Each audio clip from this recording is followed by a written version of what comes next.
Vanité de vanité, poursuit du vent. À combien sert-il à l'homme de tout gagner sur la terre et perdre son âme? Tout ce que tu peux faire pour ton corps un jour, ton corps te décevra. Comment? Nakosala nini pona nzoto na ngai, nasili kosala pe nalembi. Nakosala nini pona nzoto na ngai, nasili kosala pe nalembi. Nzoto yosengaki ngai elamba, nzoto napesaki yo. Nzoto yosengaki ngai masanga, nzoto napesaki yo. Nzoto yosengaki ngai boîte de nuit to bare, nakotisaki yo. Kasi lelo yo nzoto, nzoto okei na lilita, opesi ngata merci te na nyonso nasaleli yo.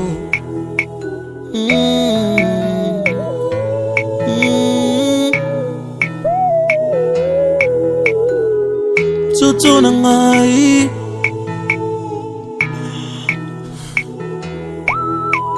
nzoto sengaki ngai basi ya pembe, ngai napesaki yo. Osengaki ngai ya mwindu ya mokuse ya molai, napesaki yo. Posa ya nzoto sengaki ngai, nzoto nasalelaki yo. Asi lelo yo nzoto, nzoto okei na lilita, opesi ngata merci te na nyonso nasaleli yo. Nzoto na ngai, nzoto na ngai, nzoto na ngai. Nzoto sengaki ngai diamba yo, nzoto shimbok napesaki yo. Shishato bilamba mokuse, nzoto napesaki yo. Il nous a déjà quittés. Et la maman, c'est maman Victorine Unambuka Tachama. Elle aussi est déjà partie. Maman Marie-Claire est issue d'une famille de 8 enfants, dont 5 filles et 3 garçons. Dans laquelle famille, 3 filles venaient de nous quitter et 1 garçon. Il nous reste alors 2 filles et 2 garçons. Études faites. Elle a fait ses études primaires à Kikwit, ainsi que les études secondaires. Les études supérieures, c'est à Kinshasa. Appliquée professionnelle, elle était militaire de la phase, force armée zaïroise. Appliquée religieuse, elle était fidèle catholique. Mariée à papa Jean-Louis Bas, avec qui ils ont eu 6 enfants, dont 1 fille et 5 garçons. Et tous les enfants sont en vie. Maman Marie-Claire a quitté la terre des hommes le 22 juin 2026 à l'âge de 69 ans, à la clinique universitaire de l'IKV. Nous laissons derrière elle 30 petits-fils et 5 arrière-petits-fils. Nous disons donc à maman Marie-Claire, requiert in pace terrassi di Lewis, qu'elle repose en paix et que la terre de nos ancêtres lui soit douce et légère. Ok. Voilà, nous continuons à veiller avec la famille éprouvée. Partageons notre gratitude et notre... Posa ya nzoto sengaki ngai, nzoto nasalelaki yo. Asi lelo yo nzoto, nzoto okei na lilita, opesi ngata merci te na nyonso nasaleli yo. Nzoto na ngai, nzoto na ngai, nzoto na ngai.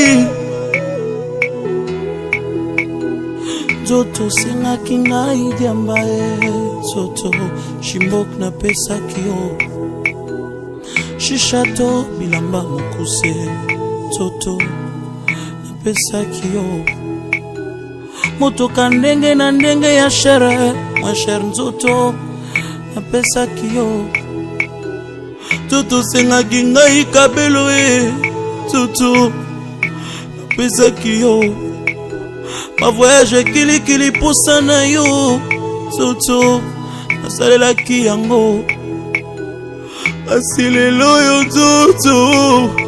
nzoto okei na lilita opesi nga ta merci te na nyonso nasaleli yo nzoto na nga nzoto oyokisi nga soni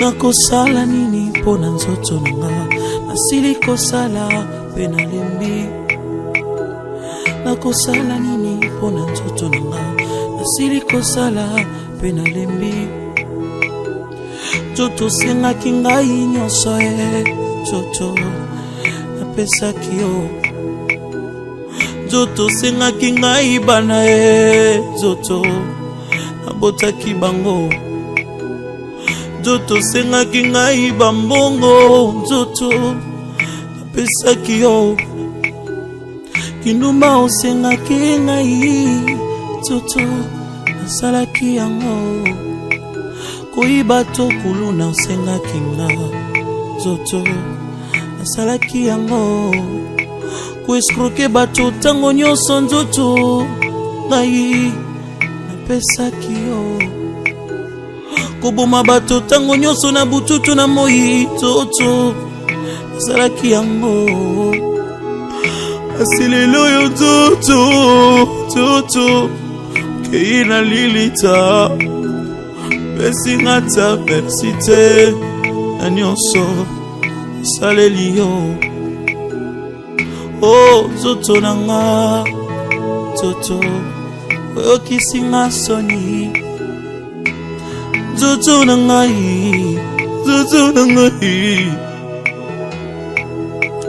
nzoto sengaki nga nasimbakisi ye nzoto nasalaki yango nzoto tindaki nga na buzoba ye nzoto nasalaki yango kasi lelo yo nzoto odecevoir nga olobaki nakota na esika bato ya minene bazalaka nzoto nakotaki ye kasi lelo yo nzoto na ngai nzoto yango naloyibwe teyaka yo moto zwi grâce teyaka yo moto zwi grâce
basekele nyonso ekobima yango balobaka te soki moto nakufi te po toyebi te basekele nyonso ekobima liwa eyebi mbongo te eyebi bapokwe te eyebi babalani te ezalaki na roi moko très puissant sur la terre azalaki na mwana na ye alingaki mingi kombo na ezalaki res soleil alikaki ete soki akufi ifale mwana oyo ayingela na bokonzi na ye mokolo moko balali mpe balamuki mwana oyo akufi oliwa eyebisi mabe soki liwa ebaki mbongwe ebawa bakufaka te barishe bakufaka te nde bakonzi bakufaka te soki liwa ebaki mbongwe nde papa nanga kufaki te mama nanga yakufaki te nde yaya nanga yakufaki te yaya oliwe yaya eyebi mbongo te eyebi konseye te eyebi kolibisa te eyebi helaka te eyebi semabe eyebi semabe soki liwa ebaki minduki nde basoda bakufaka nte kolo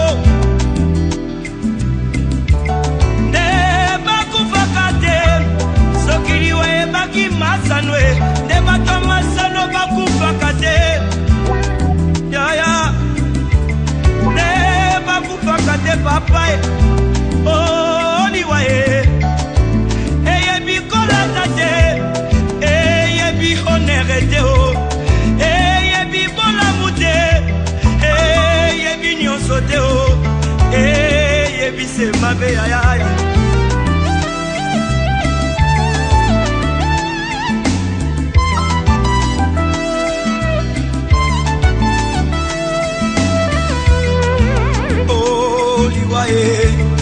Yangombe Satana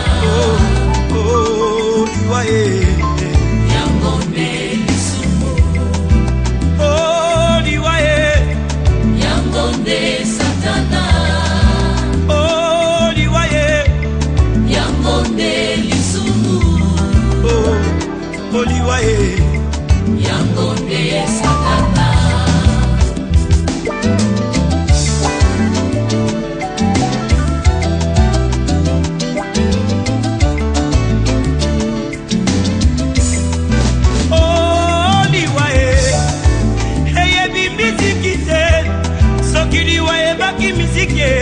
ndeka bongomba ya kufaki te ya wilingonda kufaki te nde bamizisie bakufaka te soki liwa ebaki kote ya ye neida usa kufaki te aedi na bala kufaki te nde batei bakufaka te bandeko liwa eyebi elaka te eyebi konseye te eyebi se mabe mabe mabe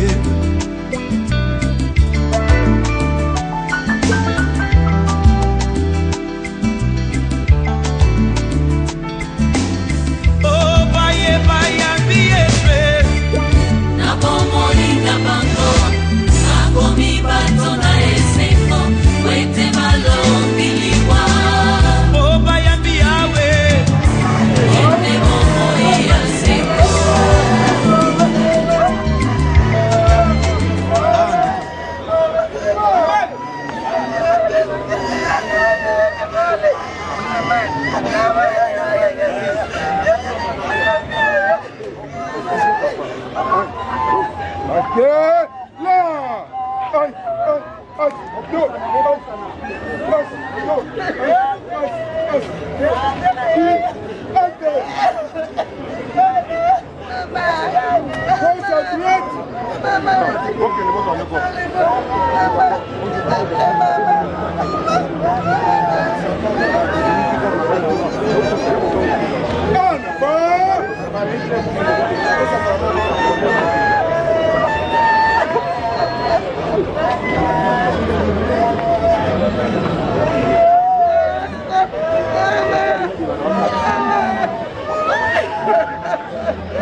À combien sert-il à l'homme de tout gagner sur la terre et perdre son âme?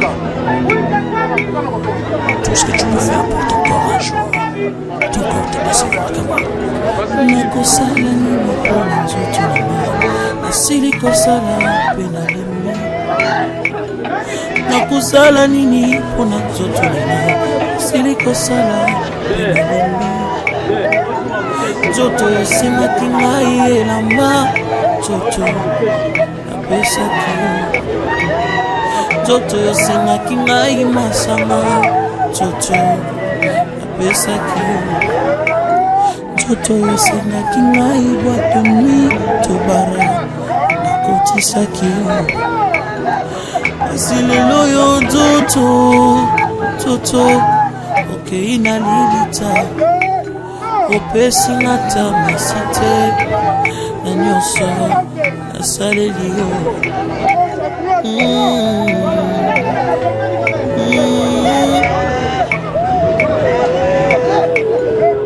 Nzoto na ngai,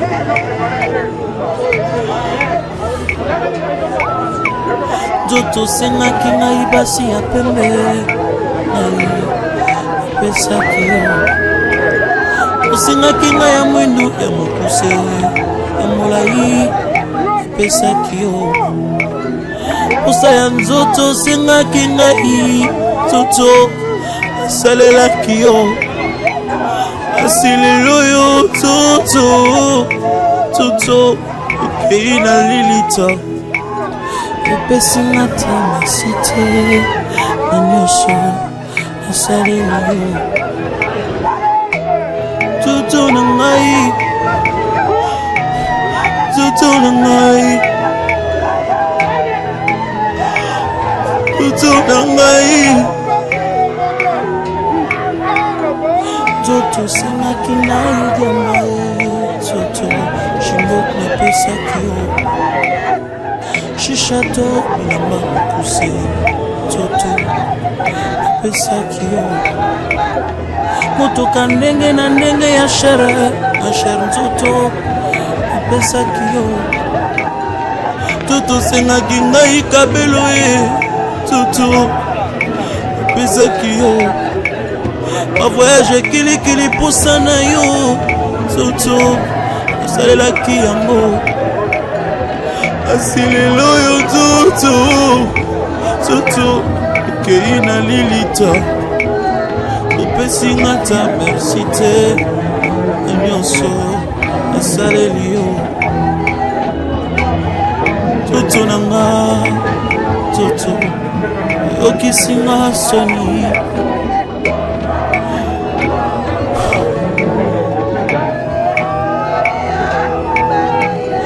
Nakosala nini mpona nzoto nanga nasili kosala mpe nalembi. Nakosala nini mpona nzoto nanga nasili kosala mpe nalembi. Nzoto osengaki ngai nyonso ye, nzoto apesaki yo. Nzoto osengaki ngai bana ye, nzoto abotaki bango. Nzoto sengaki ngai bambongo, nzoto apesaki yo. Kinuma osengaki ngai, nzoto nasalaki yango. Koyiba to kuluna osengaki nga, nzoto nasalaki yango. Koeskroke bato tango nyonso, nzoto ngai napesaki yo. Koboma bato tango nyonso na bututu na moi, nzoto nasalaki yango. Kasi lelo yo nzoto okei na lilita, pesi nga ta merci te na nyonso nasaleli yo. Oh nzoto na nga, nzoto oyokisi nga soni. Nzoto na ngai, nzoto na ngai. Nzoto sengaki nga nasimbakisi ye, nzoto nasalaki yango. nzoto tindaki nga na buzoba ye nzoto esalaki yango kasi lelo oyo nzoto odecevoir nga olobaki nakota na esika bato ya minene bazalaka nzoto nakotaki ye kasi lelo oyo nzoto na ngai nzoto yango naloyibwe teyaka yo moto zwi grâce teyaka yo moto zwi grâce teyaka yo moto zwi grâce teyaka yo moto zwi grâce bisengo ya mokili ekoleka na yango liloba ekotikala seko mambiance ya mokili ekoleka na yango liloba ekotikala seko. Parce que tu es bon et souverainement parfait, Père, nous t'élevons dessus toutes choses parce que tu es merveilleux. Seigneur, nous voici ici rassemblés autour de Maman Marie-Claire que tu venais rappeler auprès de toi. C'est vrai que nous sommes tous des pécheurs. Et c'est pourquoi nous en supplions ta miséricorde afin que tu nous pardonnes nos péchés et que le sang précieux de ton Fils Jésus nous purifie de nos cœurs. Seigneur, nous te disons grand merci parce que tu as permis à ce que notre chère maman nous quitte à présent. Nous la remettons entre tes bonnes mains, Seigneur. Accueille-le dans ton royaume auprès de toi. Bénis tout ce que nous allons faire ici. Bénis aussi toute la famille qu'elle vient de laisser. Accorde-leur la grâce d'être toujours à tes côtés. Béni soit ton Seigneur, toi qui es Dieu, qui vis maintenant et pour les siècles des siècles. Amen. Au nom du Père et du Fils et du Saint-Esprit. Amen. Mon petit Vanda. Voilà, pour ne pas abuser de votre patience, nous passons directement au moment de remerciement. Chers frères et sœurs dans le Seigneur, la famille laissée par Maman Marie-Claire Lengolo, du grand merci à tous ceux qui de près ou de loin ont contribué moralement, physiquement, matériellement et ou financièrement pour la réussite de ce grand événement.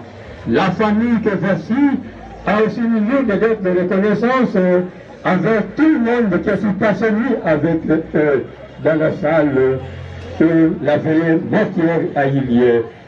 Et il dit également grand merci à nous tous qui venons en ce moment pour lui rendre des hommages. Que tous ces dons qu'ils ont les rappels pour ne pas laisser leur modestie, pour je suis l'expression de notre gratitude. Je dis et je vous remercie.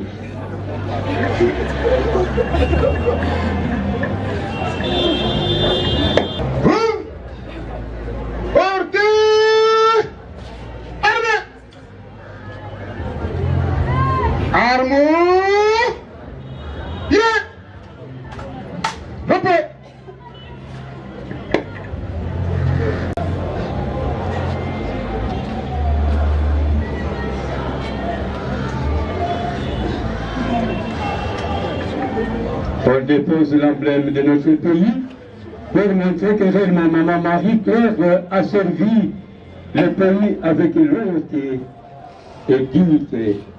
À présent, nous passons à la lecture biographique de la dépouilleuse.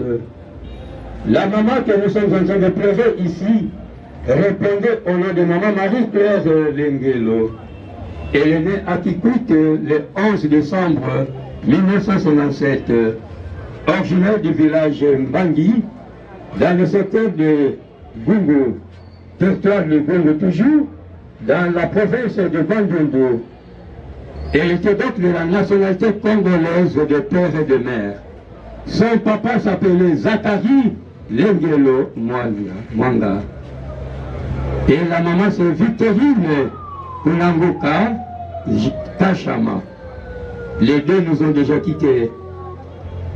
Maman Marie-Claire est issue d'une famille de 8 enfants, dont 5 filles et 3 garçons. Dans laquelle famille, 3 filles venaient de nous quitter et un garçon. D'où il nous reste 2 filles et 2 garçons. Études faites. Maman Marie-Claire a fait ses études primaires à Kikwit dans les Bandundu ainsi que les études secondaires, les études supérieures à Kinshasa. Activité professionnelle, elle était militaire de la phase Forces armées zaïroises à l'époque. Activité religieuse, le fidèle catholique, marié à papa Jean Nwemba, avec qui ils ont eu 6 enfants, dont une fille et 5 garçons, tous en vie. Maman Marie-Claire a quitté la terre des hommes le lundi 22 juin 2026 à l'âge de 69 ans à la clinique universitaire de l'IKV, en nous laissant derrière elle 30 petits-fils et 5 arrière-petits-fils. Nous disons donc à Maman Marie-Claire, Requiem in pace terrassi de Lévis, qu'elle repose en paix et que la terre de nos ancêtres le soit douce et légère. Je vous remercie. Voilà, je crois que nous allons d'abord passer à une courte exhortation, évidemment. Le pasteur qui va nous prêcher la parole sur le présent, s'il est dispo, il peut passer. Yo linginga mingi, yo kufela kinga, yo talisinga nsela, yemba aleluya, koluye Yesu Masiya, oh aleluya na Yesu, oh analingi kolo nanga, oh yemba aleluya, analingi kolo ye Yesu Masiya, oh aleluya na Yesu. Oh nganalingi nkolo nanga, oh atabato bakobo, yo bakolinga satana, yo lingi batonyo,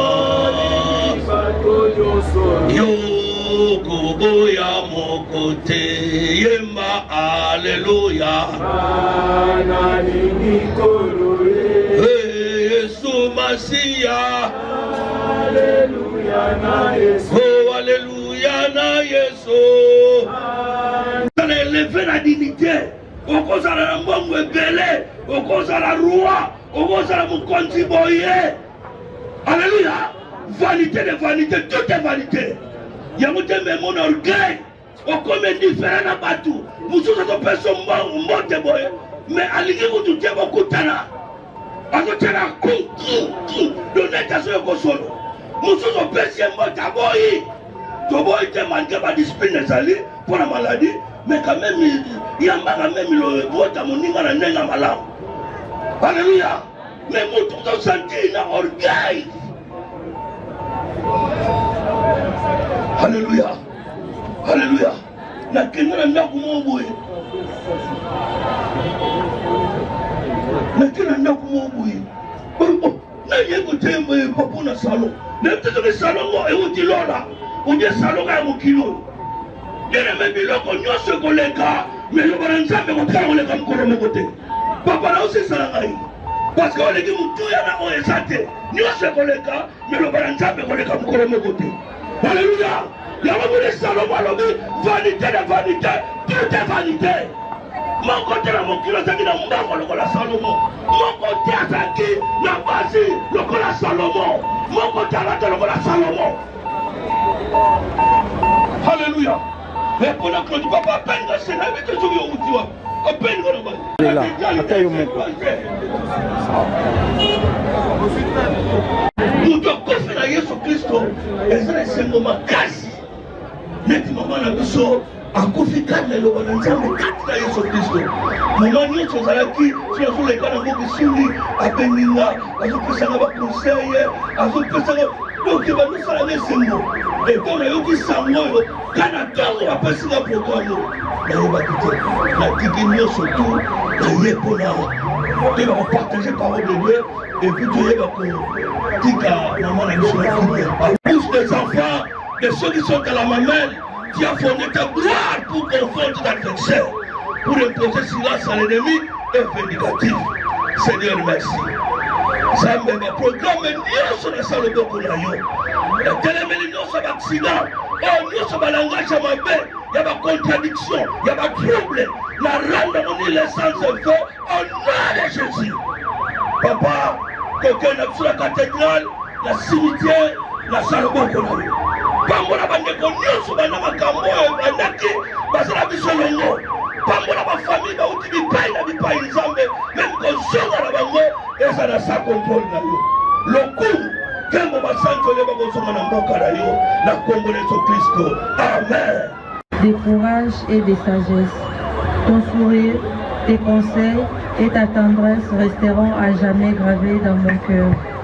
Même si ton absence laisse un grand vide, je garde précisément tout le beau souvenir que nous avons partagé.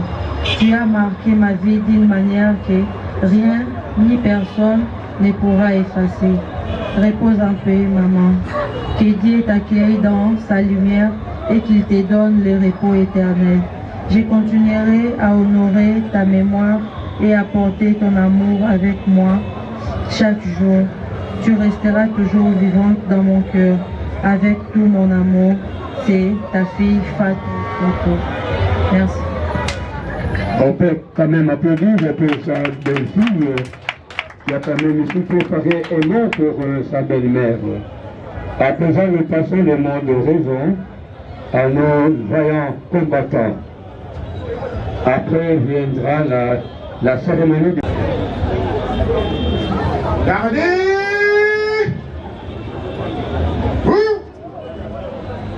Portez armes! Armes! Pieds! Repos!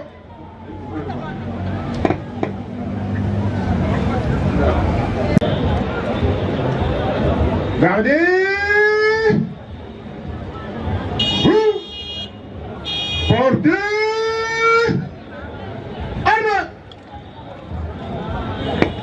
Armes, pieds, repos. Armes! Pieds! Repos! Oraison funèbre à mémoire de l'adjudant Lengelo Muzarabe Marie-Claire.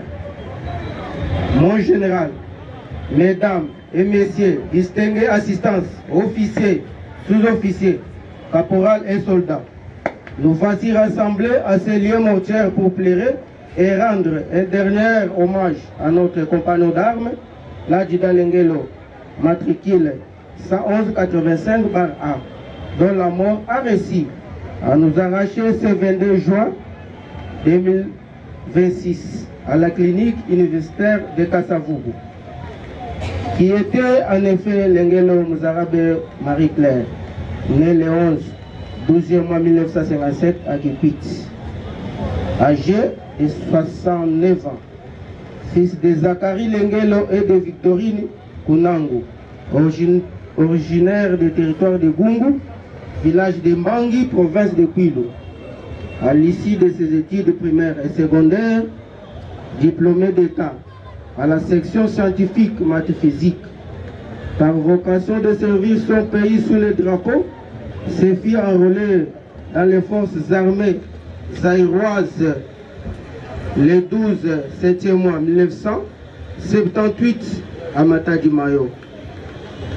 Tout au long de sa carrière, l'adjudant Lengelo de Valère, qui reste été un OPJ de carrière militaire, s'illustra par son savoir-faire, la discipline et son calme, qui lui ouvriront les portes à une multitude de factions clés dans la gendarmerie, comme OPJ de carrière, et PCR policière routière, puis à la force navale. Mon général, mesdames et messieurs, distingués, assistances, officiers, sous-officiers, caporal et soldats, ses fers de lance des soldats et chef de nos FARDC avaient normalement gravité l'échelon militaire par la décision réglementaire, arrêté ministériel divers, ordonnance présidentielle, que voici comme caporal en 1980, sergent en 1986, premier sergent en 1990 et puis adjudant en 1991. Toutes les qualités étaient réunies à un seul: femme honnête, franchise, discipline, courage, abnégation, endurance physique, connaissance profonde, maîtrise des dossiers, calme imperturbable et les gens très à guise de l'humour. Nous nous déclinons avec émotion devant la mémoire de ces vrais militaires, de ces parfaits amis qui laissent derrière elles 6 enfants d'hommes, une fille, 5 garçons et 30 petits-fils, à nos chers orphelins et orphelines, ainsi qu'à la grande famille, Adjida Lenguele Mozarabe et Marie-Claire, sans oublier ses camarades. Les mots me manquent pour exprimer la douleur que je ressens en ce moment où vous plairez ce qui fut votre chef de famille, votre papa, chéri, votre sœur, bref, l'être le plus cher que vous aviez sur cette terre des hommes. Les mots me manquent également pour exprimer ma compassion et celle de l'armée face à la douleur que vous éprouvez les plus émis. Très chers compagnons d'armes Lenguele Marie, adjudante, très chère Marie-Claire, nous vous quittons au moment où nous avons encore besoin de votre grande expérience, votre amour, votre encadrement. Nous vous souviendrons de vos œuvres marquant toute la dernière s'illustre par votre amour, connaissance. Ecclésiaste n'a-t-il pas dit: vanité de vanité, toute vanité, l'Éternel a donné, l'Éternel a repris. Que son nom soit loué, chers compagnons d'armes, que la terre de nos ancêtres vous soit douce. Adieu, adieu, adieu.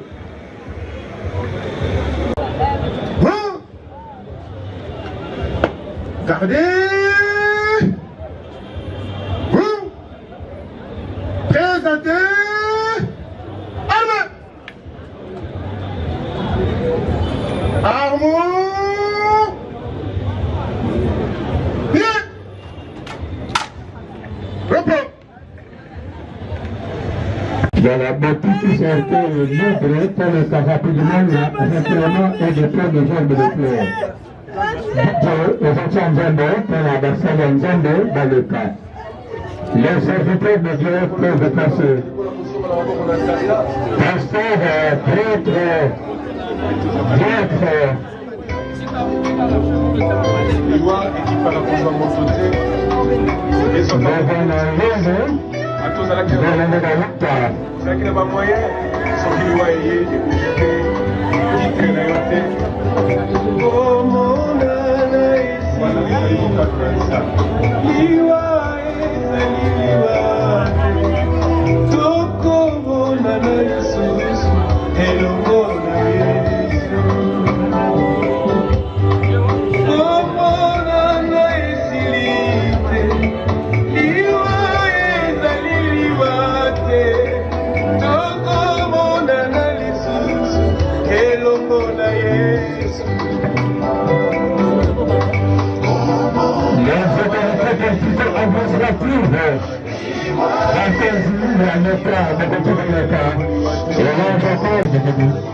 Mama Benedicto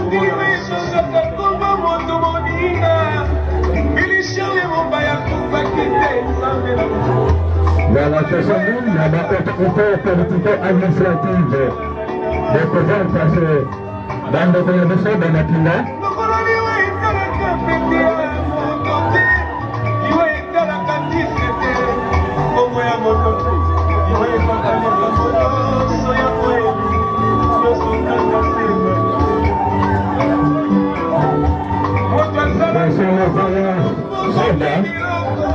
Abusani tezala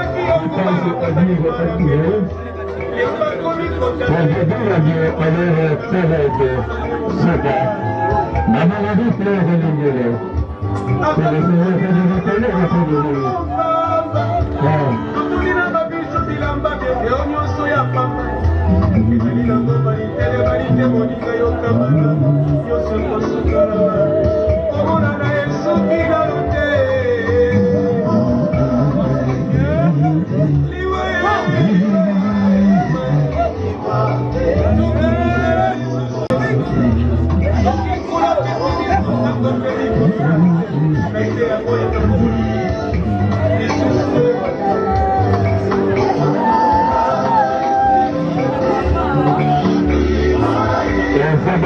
La douceur, l'affirmation de Arlène Pondalaise, la représentative pendant l'opération.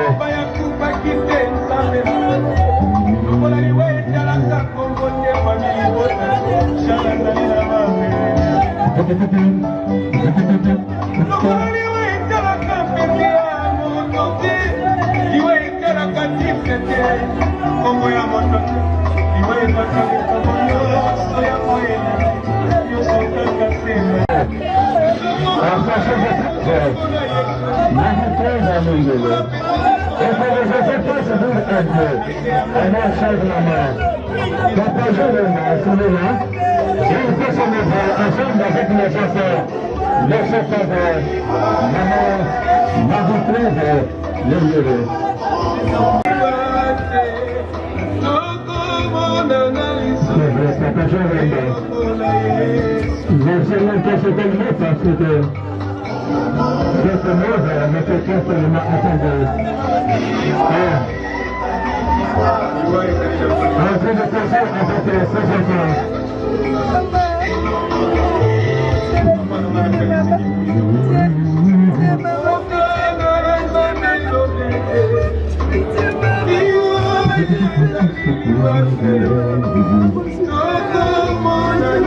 Merci beaucoup, je préfère directement. Merci. Merci, Papa Jean-Lomba. Merci, Sandra, pour merci, Prophète, parce que nous continuons le retournement. Nous l'attendons dans l'église. Pour le retour que nous avons passé.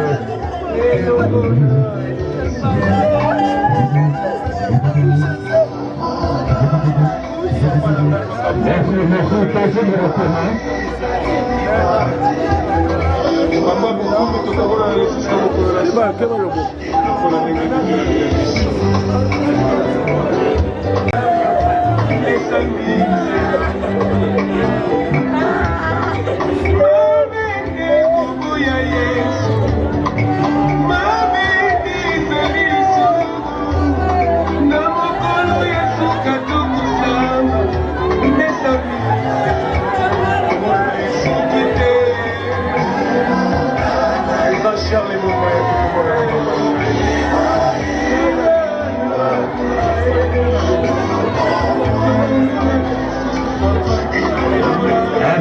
Attention parce qu'on a un autre cause de ici. Et dans la maison, c'est déjà là. C'est parti de la maison. Et c'est la belle famille. Et maintenant, sans assistant, je peux faire cette affaire.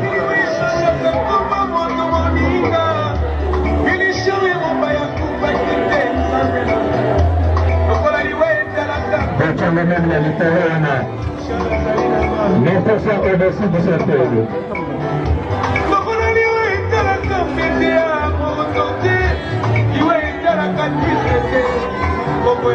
Là, c'est la belle famille, Alexandra, tout ça.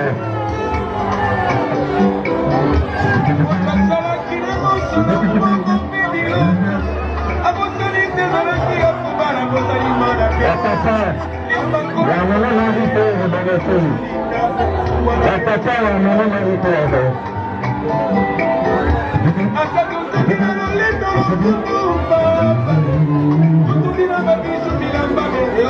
La famille paternelle. La maman l'invité de ta soeur.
Vanité de vanité, poursuit du vent. À combien sert-il à l'homme de tout gagner sur la terre et perdre son âme? Tout ce que tu peux faire pour ton corps un jour, ton corps te décevra. Comment? Nakosala nini pona nzoto na ngai, nasili kosala pe nalembi. Nakosala nini pona nzoto na ngai, nasili kosala pe nalembi. Nzoto yosengaki ngai elamba, nzoto napesaki yo. Nzoto yosengaki ngai masanga, nzoto napesaki yo. Nzoto yosengaki ngai boîte de nuit to bare, nakotisaki yo. Kasi lelo yo nzoto, nzoto okei na lilita, opesi ngata merci te na nyonso nasaleli yo.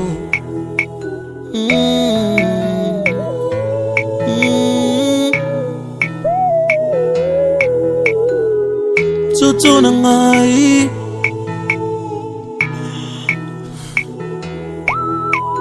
nzoto sengaki ngai basi ya pembe, ngai napesaki yo.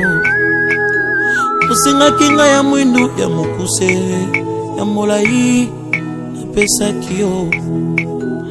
Posa ya nzoto sengaki ngai, nzoto asalelaki yo. Asilelo yo nzoto, nzoto okei na lilita, opesi ngata merci te na nyonso nasaleli yo nzoto na ngai nzoto na ngai nzoto na ngai nzoto sengaki ngai diamba nzoto shimbok napesaki yo shishato bilamba mokuse nzoto napesaki yo motoka ndenge na ndenge ya shere mwa shere nzoto napesaki yo nzoto sengaki ngai kabelo nzoto napesaki yo ma voyage kilikili posa na yo nzoto nasalelaki yango asi lelo yo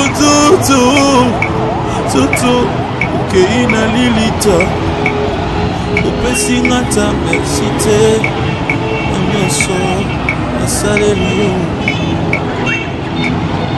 nzoto na nga nzoto oyokisi nga soni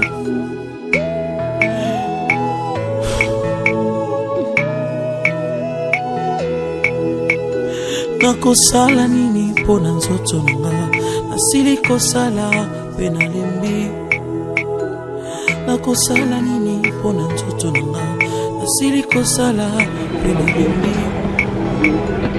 nzoto sengaki ngai nyonso nzoto napesaki yo nzoto sengaki ngai bana nzoto nabotaki bango nzoto sengaki ngai bambongo nzoto pesaki yo kindumba osengaki ngai nzoto nasalaki yango koyiba to kuluna osengaki nga nzoto nasalaki yango koeskroke bato ntango nyonso nzoto ngai napesaki yo koboma bato ntango nyonso na bututu na moi nzoto nasalaki yango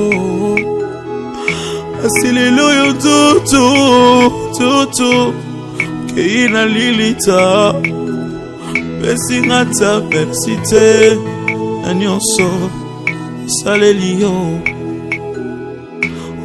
nzoto na nga nzoto oyokisi nga soni nzoto na ngai nzoto sengaki nga nasimbakisi ye nzoto nasalaki yango nzoto tindaki nga na buzoba ye nzoto nasalaki yango kasi lelo yo nzoto odecevoir nga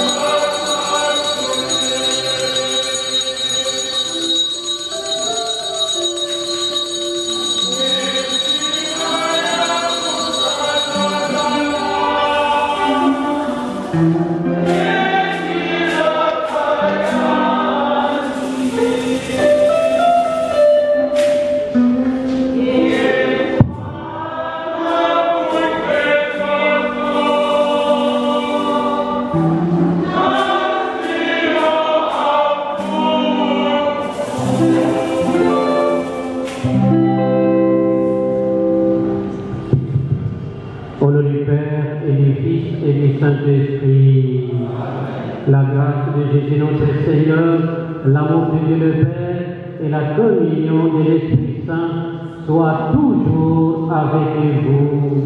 Et avec votre esprit.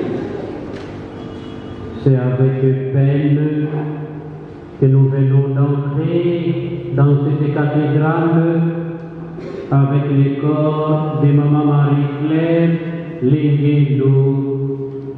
Veuillez vous asseoir pour écouter ce qu'elle a dit parmi nous. La démocratie.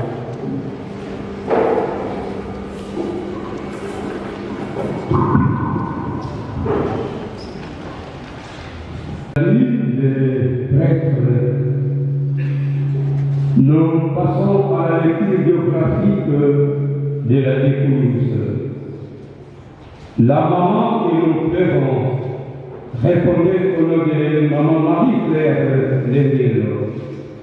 Elle est née à Piquet le 11 décembre 1957. Originaire du village de Bangui, dans le secteur de Gougou, territoire de Gougou, dans la province de Bandundu. Maman Marie-Claire était donc de la nationalité congolaise de père et de mère. Son papa s'appelait Zachary Levelo Mwanga. Et la maman Victorine Unamuka Kajama. Maman Marie-Claire est issue d'une famille de 8 enfants, dont 5 filles et 3 garçons. Dans laquelle famille, 3 filles et 1 garçon nous ont déjà quittés, sont restés à 2 filles et 2 garçons. Et qu'il fait que maman Marie-Claire a fait ses études primaires à Kikuiti, les études secondaires également à Kikuiti, les études supérieures à Kinshasa. Africain professionnel et militaire de la base, professeur des alliances. Africain religieux des études catholiques. Marié à papa Jean-Benoît, avec qui ils ont 6 enfants, dont une fille et 5 garçons. Et tous les enfants sont en vie. Maman. Que cet enfant monte devant Dieu avec ce qui habite nos cœurs, avec notre prière.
Prions le Seigneur. Seigneur, notre Dieu, notre Père, nous te recommandons Maman Marie-Claire, dont tu as fait ton enfant par la grâce du baptême. Tu lui as donné ton amour tout au long de sa vie. Maintenant qu'elle a quitté ce monde, délivre-la de tout mal. Conduis-la dans ton paradis où il n'y a plus ni deuil, ni larmes, ni maladie, ni douleur, mais la joie et la paix avec ton Fils et le Saint-Esprit pour les siècles des siècles. Amen.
Tika muna kuna te, tika muna kuna.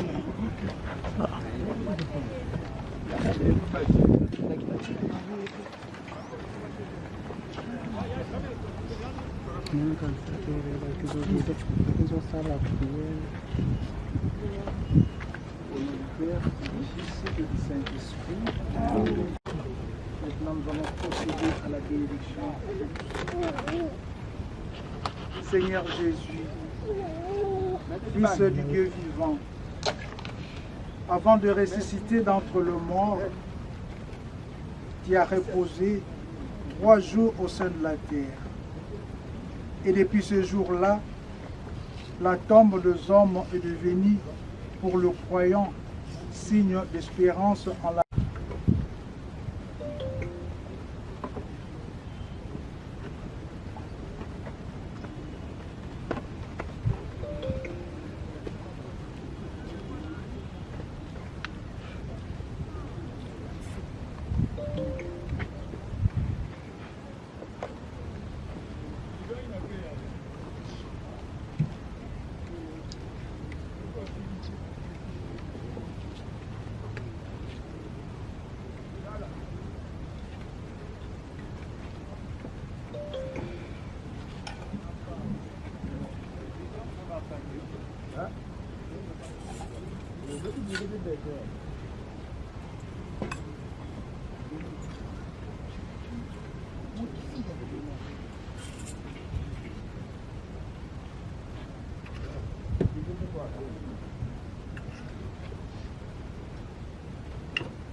Gardez.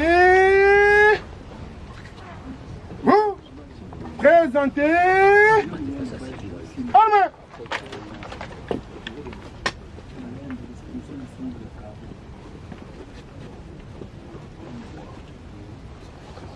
Ya kutu uchaba ngokwa wazamba wazebele funa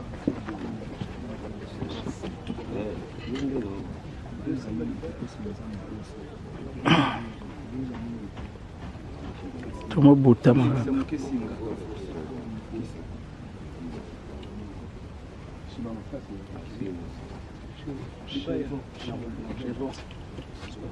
yamega kita tomo butama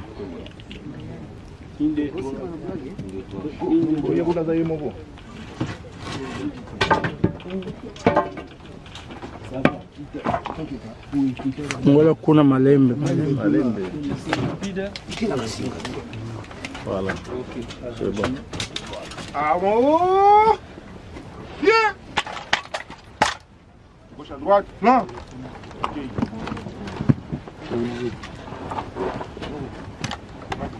La famille, c'est nom de la famille à moi batela biso na bana totikala lisanga bomoko.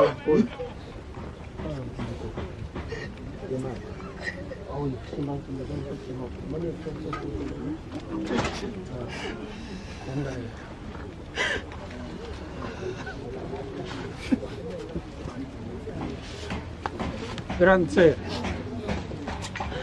liwa eza nzela ya bato nyonso na mokili. Tana yo o Nzambe asengelaki kovivre na mokili ekokaki.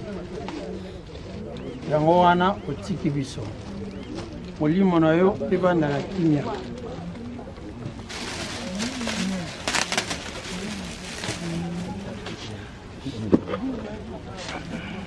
Adieu maman. Jésus te reçoit dans son. Je sais que ce n'est pas de notre volonté, mais c'est la volonté de l'Éternel, Seigneur. Tu as dit dans ta parole, Seigneur, que nous devons invoquer toujours ton nom afin que nous puissions avoir la miséricorde en de toi. Laisse que ton corps et ton âme se reposent en paix. Sois parmi les anges comme et tu nous as toujours dit que tu nous avais donné une maman comme notre Dieu de la terre. Aujourd'hui, nous sommes des orphelins, nous supplions que la puissance de l'Éternel soit le partage de chacun de nous. Protège, garde et soutient.